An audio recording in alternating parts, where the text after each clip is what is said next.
The 876 Motorcycle Smart Display comes with a convenient bracket, two types of screws, quick release and hexagonal.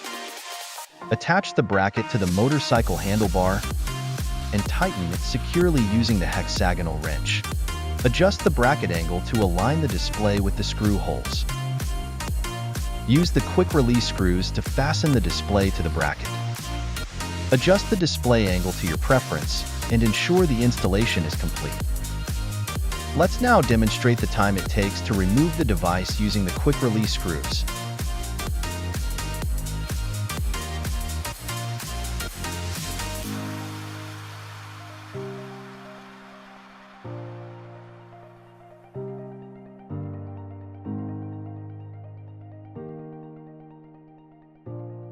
Using the quick release screws, you can remove the display in just 25 seconds.